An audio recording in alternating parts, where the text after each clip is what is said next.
ದಿನಷ್ಟೇ ಮತ್ತೆ ಹತ್ತಲೇಬೇಕು ನ್ಯಾಯಾಲಯದ ಕಟ್ಟೆ.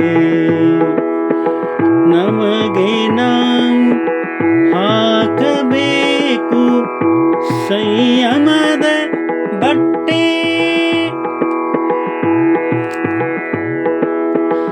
ಇದೇ ನಿಜಾತ್ಮ ಶಿವನು ಬಯಸುವ ಸಮಾಧಾನದ ಪರಾಕಾಷ್ಠೆ.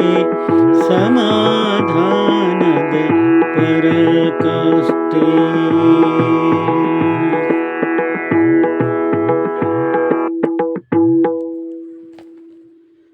ನ್ಯಾಯ ಅನ್ಯಾಯಗಳು ಸಮಾಜದಲ್ಲಿ ಘಟಿಸ್ತಾನೆ ಇರ್ತವೆ. ಅದರ ಅನ್ಯಾಯದ ವಿರುದ್ಧ ಹೋರಾಟ ಮಾಡಲೇಬೇಕು. ಆದರೆ ಹೋರಾಟದ ಭರಾಟೆ ಇದ್ದಾಗೂ ಕೂಡ ಅದಕ್ಕೆ ಪರಿಹಾರ ಸಿಗದೇ ಇದ್ದಾಗ ಮತ್ತೆ ನ್ಯಾಯಾಲಯದ ಕಟ್ಟೆ ಹತ್ತಲೇಬೇಕಾಗ್ತದೆ. ಅದಕ್ಕಿಂತ ಹೆಚ್ಚಾಗಿ ನಮಗೆ ನಾವು ಒಂದು ಸಂಯಮದ ಬಟ್ಟೆಯನ್ನು ಹಾಕ್ಕೊಂಡಾಗ ಅಲ್ಲಿ ಒಂದು ಪರಿಹಾರ ಇರ್ತಾ ಇದೆ.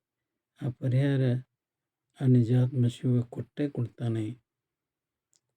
ನಿಜಾತ್ಮ ಶಿವನು ಬಯಸುವುದಿಷ್ಟೇ, ಸಮಾಧಾನದ ಒಂದು ಪರಾಕಾಷ್ಠೆಯಲ್ಲಿ ನಾವಿದ್ದಿದ್ದಾದರೆ ಎಲ್ಲದಕ್ಕೂ ಪರಿಹಾರ ಸಿಗ್ತದೆ ಅಂತ ಹೇಳ್ತಾ ಹೇಳಿ ಮಾತಿಗೆ ವಿರಾಮ ಕೊಡ್ತಾ ಇದ್ದೀನಿ. ಇದೊಂದು ಸ್ವರಚಿತ ವಚನ. ಹಾಡಿದವರು ರವೀಂದ್ರ ಜಕಾತಿ.